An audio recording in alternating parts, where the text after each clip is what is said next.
Welcome back to the 160th episode of the Daily Flip podcast. I'm your host, Alex, and today we're going to be flipping through some of the top stories, including talking about the environmental movement and why it's overhyped in some regards and why it is 100% true in others. And then we have an interesting article talking about Google and their antitrust case, which has been taking the internet by storm. And of course, we will end today with our daily delight, a story meant to leave you feeling positive, ready to take on the day. Now, that's enough rambling for me. Let's jump in to our daily debate. Why are people obsessed with personifying nature? You know, we've done this for thousands of years. We've had gods that represent nature. We've called her Mother Nature. We've had the Greek gods. We've had the Mesopotamian gods, so on and so forth. But we always want to personify nature. Is it just our human nature that we want to personify everything, that we want to make things feel similar to us? Or is there an underlying beauty? Is there something more about nature that just attracts us to this idea that there is something human in it? Or do we just fit perfectly in that system? You know, throw your comments down in the comment section. I'd love to hear what everybody has to say. So let's jump to our first article that comes from the American Institute of Economic Research, or AIER. And the headline reads, Warmongers, not warmongers, warmongers versus classical liberals. So by warmongers, what do they mean? They mean the environmentalist activists who are so deeply concerned with the state of everything in our world nowadays, who constantly hold the threat of an environmental disaster over everybody's head. And I'm not saying that some environmentalists are not, rational people who want to have conversations, but they're trying to really call out the people that are doomsdayers, that are constantly saying, oh, it's the end of days. Oh, it's all going to be over by 2025 or 2030. And I think it's important to make that distinction, because I don't think AIER is necessarily calling out all environmentalists. They're calling out the ones who are trying to make it a real battle of fear in the public. So what is this, the global warming crisis? Where did it begin? That's where the article wants to start. They want to give us a little bit of a background. Quote, the Great Climate Alarm is in its 36th year, dating from a page one feature in New York Times in June 1988. Quote, global warming has begun, experts tell Senate. Given that climate change now defines environmental and energy policy and unceasing government intervention at home and abroad, this beginning and the classical liberal response are worth revisiting. The Times headline introduced a new piece where a limited set of facts flowed seamlessly into projected dangers and then into activist government policy. Fire, ready, aim. War is the health of the state, Randolph Bourne wrote during World War I. Robert Higgs' 1987 book, Crisis in Leviathan, generalizes the principle. Crises are typically exploited by statist ideologues to justify Leviathan. So there's one last sentence, but I'm going to say Leviathan, for those of you who don't know, it's kind of Hobbes' description of a overreaching state that penetrates people's lives a little bit too much. Quote, that is the perspective from which classical liberals have viewed climate alarmism and forced energy transformation from the start. Warmongering has joined warmongering, end quote.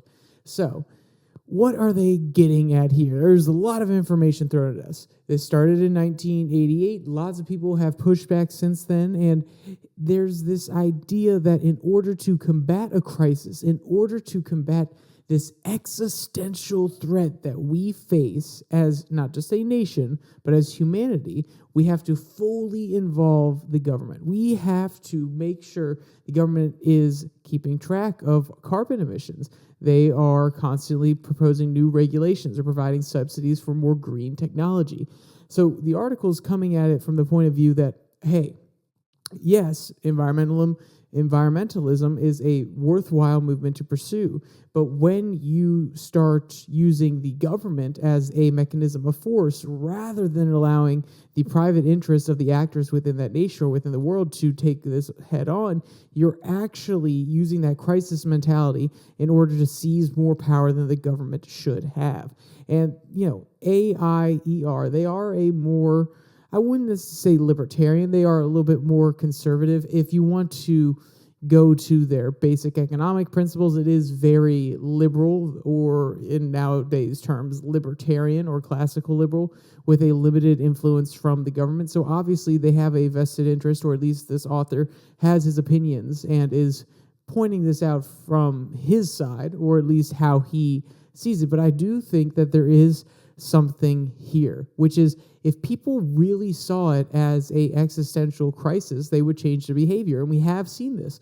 We've seen people buying more green products, transitioning to EVs. But when you have a overabundance, when you have more supply of these products because the government is actually subsidizing it, making it easier, encouraging businesses to create these, you don't necessarily have the demand, which means the supply is outstripping the demand. There's too much going on, and people aren't actually making enough private changes to their consumption habits to justify the amount that the government is getting involved in these industries. You should leave it to the free market because, like I was trying to get at the very beginning of this little rant, if people really do see it as an existential threat and they see it as something that they can directly change or affect, they will change their habits in order to create that change. And when you bring the government into it, you skew the incentives and you end up spending money in the wrong places. What happens when the government is subsidizing or trying to force EV cars on manufacturers and consumers? Manufacturers right now, except for the ones that have been around for a while and have become really efficient at the process, are actually losing, I read the statistic today, $60,000, roughly $60,000 on each electric vehicle that Ford is producing. That is how much they are losing because they are not quite efficient enough yet. But why are they selling it? If they're losing $60,000, then why would they sell the car? Because the government is encouraging them to make the transition for the future. So the demand is not there. People are not willing to pay that extra $60,000 over the price of a gas car or whatever the sticker price of the car is right now. So in an ideal world, Ford wouldn't sell it, but the government's pushing it in a certain direction, so they're eating the losses now.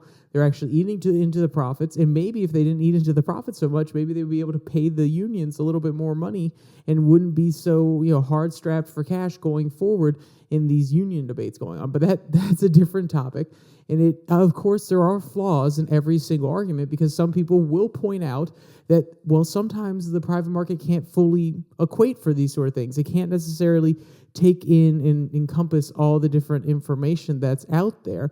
And also, sometimes the government actually needs to subsidize and force companies to go down a certain route in order to create innovation to make that product cheaper. And while that is a very interesting argument, that's exactly what the Biden administration is doing with the CHIPS Act. What happens when, even though they go through all this innovation, they do make it cheaper? What happens when they get to the end of the line and there's not as much of a need for those products anymore? Or maybe the consumers just don't want them in the first place. If you spend 30 years subsidizing the chips industry, and then 30 years down the road, we've actually moved on to a new nanometer process that the old fabs that we were creating with these incentives don't actually need those fabs to be created.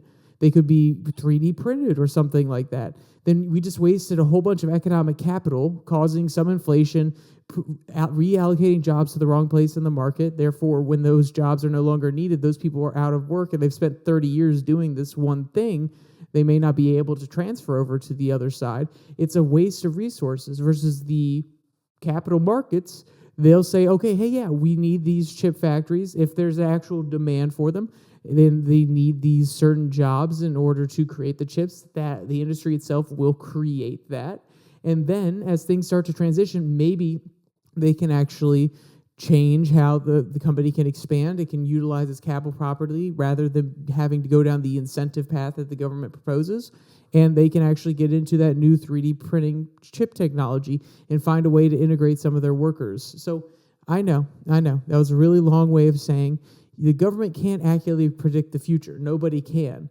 The most agile machine to actually keep up and constantly change is the free market versus the government that has to pass legislation, has to get everything approved through the bureaucracy. I mean, creating some of these rules and regulations alone with all the different approvals and rewrites they have to go through take, 6 months, sometimes a year. So that can be a little bit too much, and sometimes the free market is the better solution there to be a little bit more agile. So this leads us back to the old liberal premise of the government getting out. And the article concludes with a very interesting statement saying, hey, do no harm, or as little harm as possible. Quote, classical liberalism can stand proud on the climate issue and offers the first best policy of do no harm. The charge of, quote, mother of all negative externalities against free market energy is, on close inspection, a problem of statism and climate policy activism. 35 years in, climate mitigation policies are a road to serfdom. Roads to freedom, to capitalize on the good and ameliorate the bad, remain the best climate policy. Is a mid-course correction ahead, or will the climate industry complex numbly disregard the commoners in a futile quest for climate stability? End quote.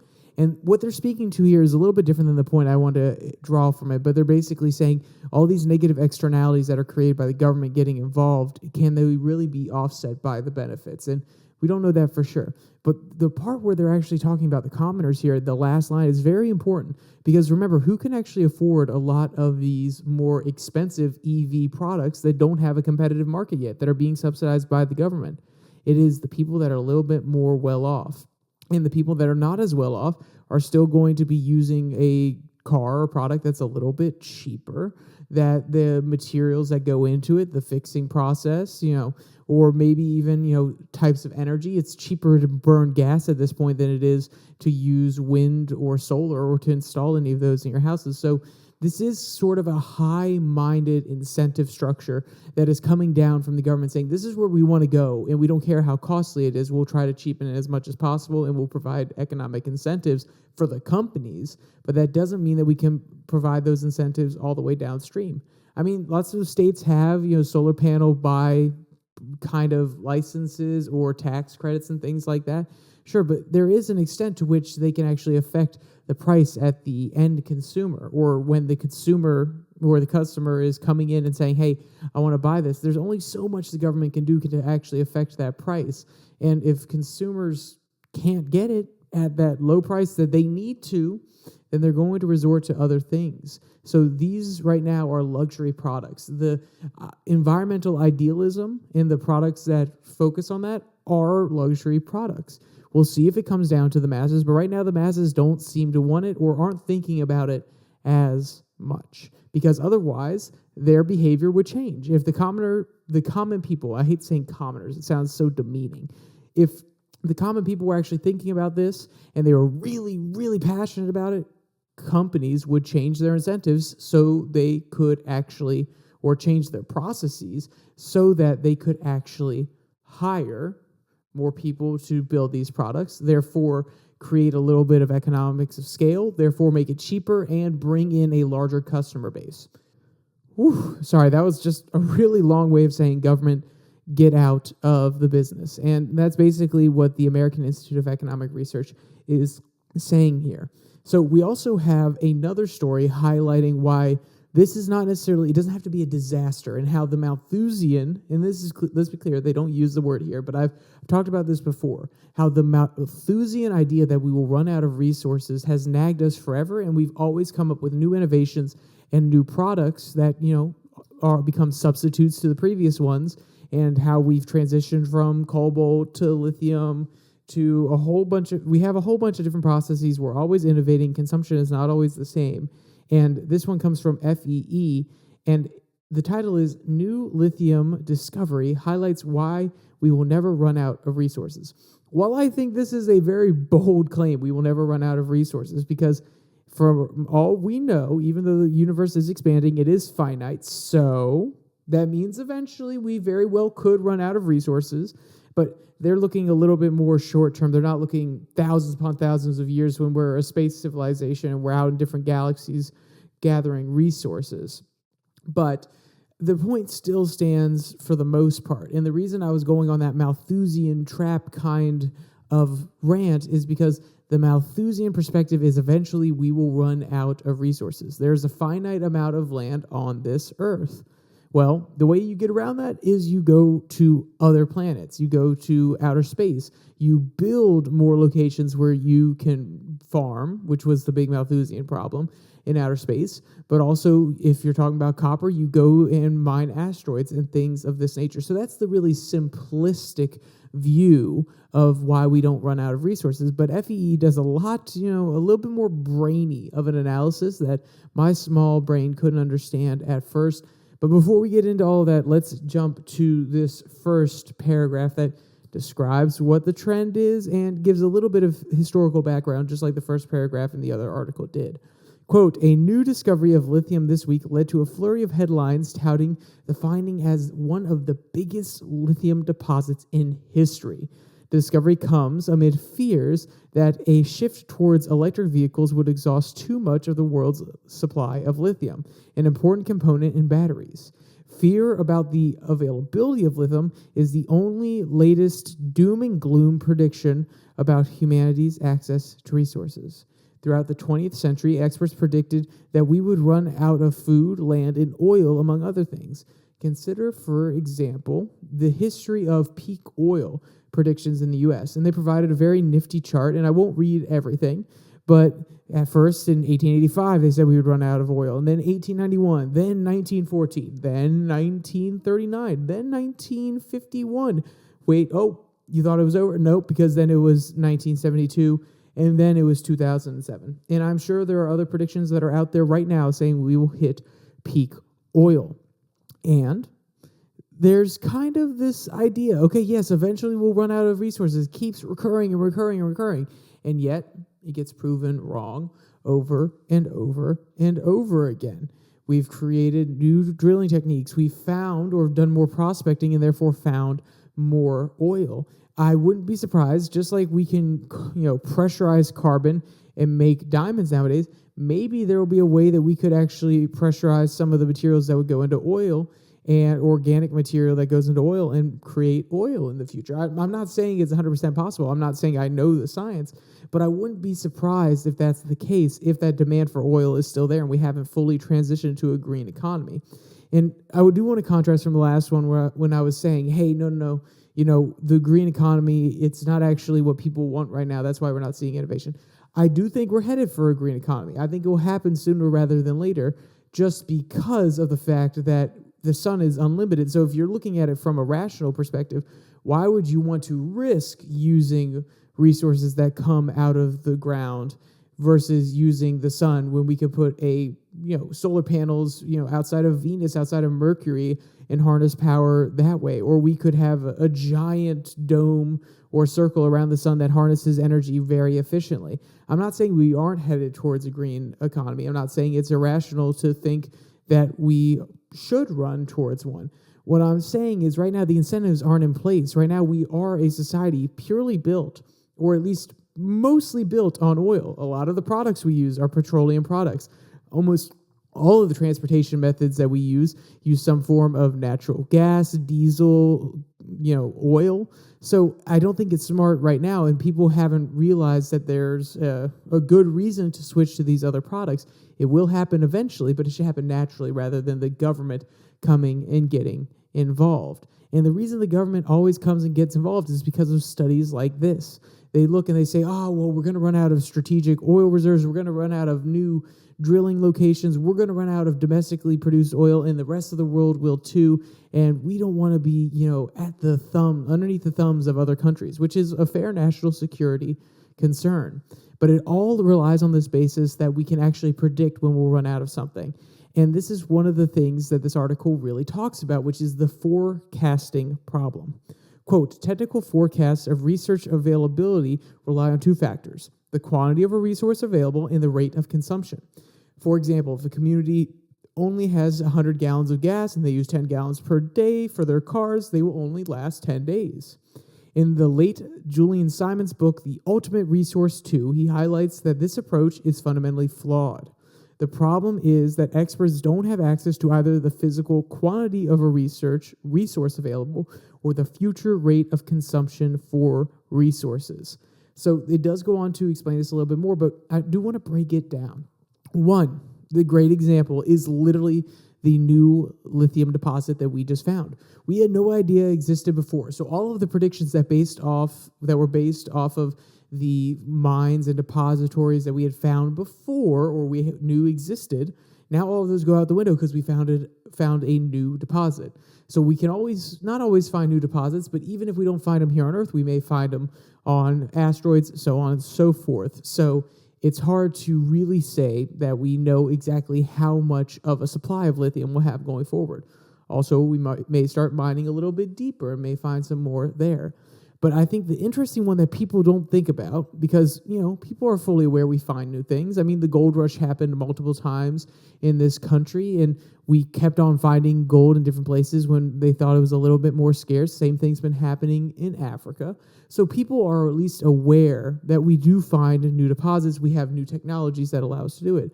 The consumption rate one is very, very interesting. This other side of the coin, in my opinion, because it's something that people don't necessarily think about. Because when you think of a lot of the precious metals, gold has been something that we've cared about for a long time as human beings.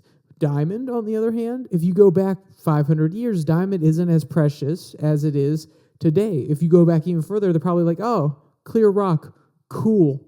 Versus nowadays, there's an entire market around jewelry, around looking fancy. So that's actually an inverse case that I bring up. In the past, diamonds weren't as valuable.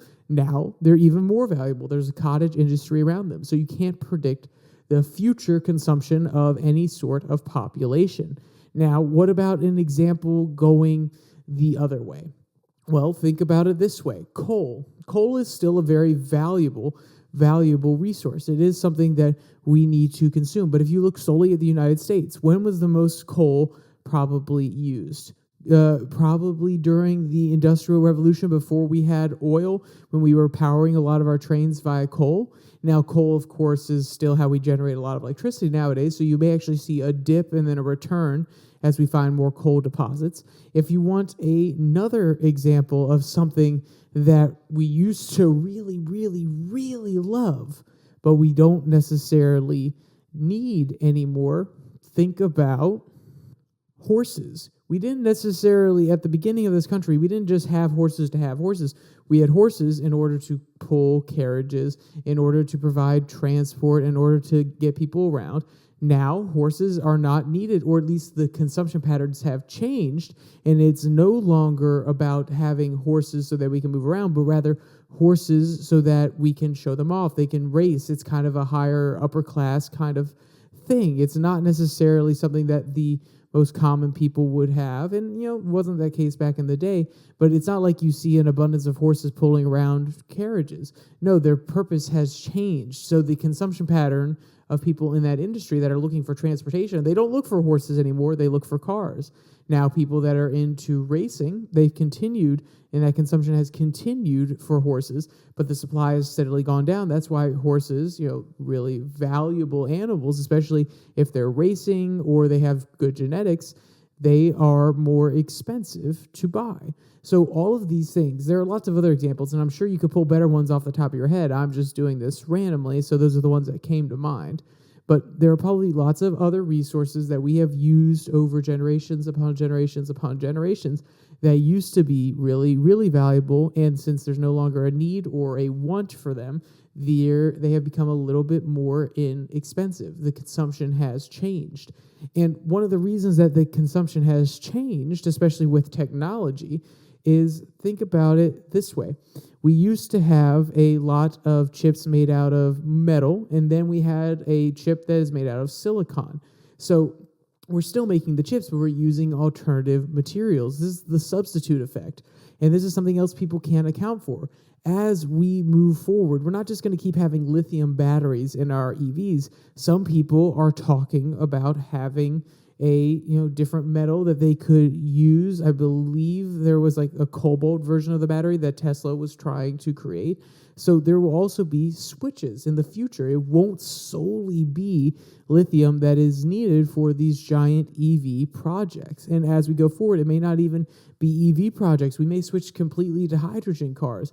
There are always new innovations which are spurred on by the market when people see or a company sees that there's an opportunity here and people are willing to buy it. And they also see the value in it, that with more technology, more innovation, the process changes. What is consumed to actually get that end product is also changed. So that's why these models never really work, because we can't predict the future. We cannot be an organized top-down society that says, oh, we know exactly what we're going to need in the future and we know exactly how we're going to have to get it, so we're going to need blah, blah, blah, and blah. Because in doing that, you actually lock yourself into that future. You don't allow for innovation. If you say that we're going to have this by this date and we're going to do it by doing X, Y, and Z, well, in order to make sure your prediction is right, in order to actually achieve that end goal, you have to make sure you do X, Y, and Z. You don't allow for innovation. You don't allow for change. And therefore, you never know if you could come to a different outcome or if you could find a better way that doesn't require X, Y, and Z, but requires G, S, and T in order to reach that outcome. So you see how this top-down planning, this government interference, can actually straddle the free market and cause a lot more pain than it does good, even if the ends that the government is going for are noble. All right, so that was enough ranting about economics. I know. I sound probably like a radical libertarian or an Austrian theorist, but also there's one more article that has a little bit to do with economics, and there is an economic side to it, but it's also about big business, and it is the American prospect story about Google and their antitrust battle. So I only want to really read one quote from it, and then I want to describe the ongoing battle and how it's a little bit tricky to actually define. Quote, for nearly 2 decades, Google has served as the on-ramp and gatekeeper of digital world through its dominance of search engine functions, which is the target of this case. The government has unveiled a separate case against Google for its roll-up of the digital advertising market. Though related, the case relies on distinct evidentiary claims, some of which will feature prominently in the current trial. To win a Sherman Act monopolization case, given the prevailing understanding of the law by most courts, the government not only has to prove that Google's market share qualifies as a monopoly, but also show that it's used this dominant position to harm competition.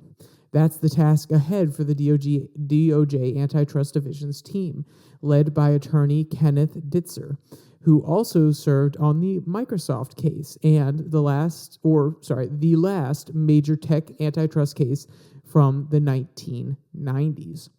So, why is defining the market share going to be so tricky? Because search is embedded into everything that we do nowadays. You may think, oh, no, Google's a search engine. I can just search whatever I want.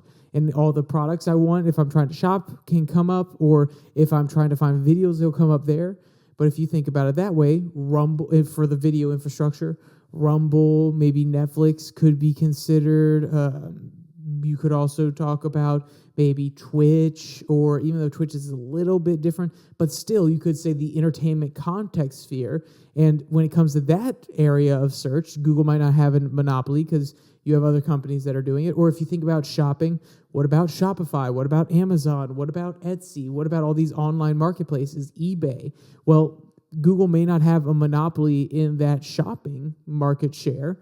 And what about information? Well, maybe Wikipedia or Merriam-Webster or online almanacs, all these different things that provide information. There are a whole bunch of different markets that are segmented within search. So that's what Google is going to argue. Well, no, if you compare us to other companies, even Walmart, think about buying products on Walmart.com. You can search within Walmart's features, and that is its own search engine to some degree in order to find products that Walmart has. So that's why it's going to be really hard to pin down what the market share is.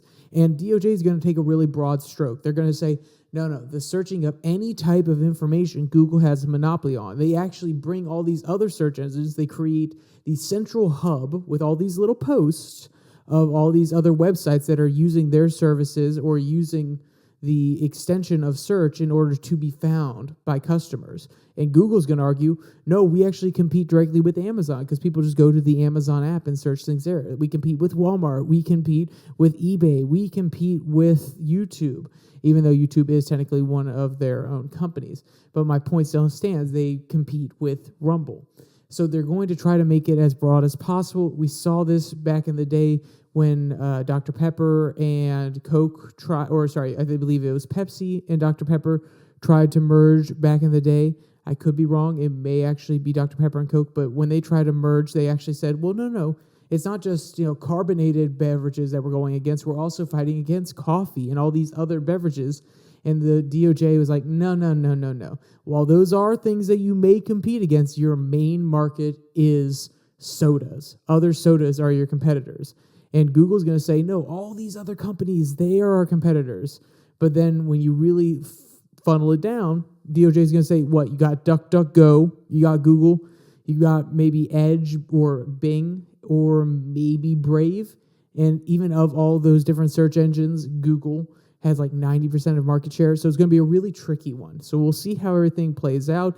Just keep your ear to the ground, keep listening. We're at the very beginning of it, but it will be a monumental case if things don't go Google's way because they will have to be broken up. And honestly, I don't even know if they'll be able to because all of their services are so intertwined and all the data that they receive from all those services, all of the services function off all the data from the other services. So we'll see if they could even survive with this breaking up going on, or maybe they have to have data sharing agreements where they sell it to them for like 1 cent. Who knows? All right, let's jump to our daily delight. And this one is a very, very cute story. Quote, woman shares soul-stirring moment with dog after being apart for months. And, long times that you spend away from people you care about can really feel even longer when you truly love someone. Now imagine the bond between this woman and her dog. Quote, after a month of longing and miles apart, Jenna King and her adorable doggo had a magical reunion, which is captured on this video. So after it was about a month of being apart, they're coming back together. And I really hope that let's hope that everybody can really experience a love this deep and they can have a moment like this where they get to embrace that person that they haven't seen for quite some time. Quote, the soul-stirring clip starts with Jenny returning at the arrivals area of the airport when her pup is patiently waiting for her. It takes him a bit to realize that the person approaching him is his adoring human. But once he does, his outpour of affection for Jenny is unmatched. End quote. And if you want to see any of these cute videos or read any of today's articles, there'll be a link below that like and subscribe button. Also down there, you can find a link to the podcast on Spotify, Pocket Cast, Google Podcasts, as well as Podvine, and the Twitter handle @YourDailyFlip, where I post a Twitter tirade every Tuesday and Thursday. With all that said, there's only one more thing to say. Stay safe. Don't die.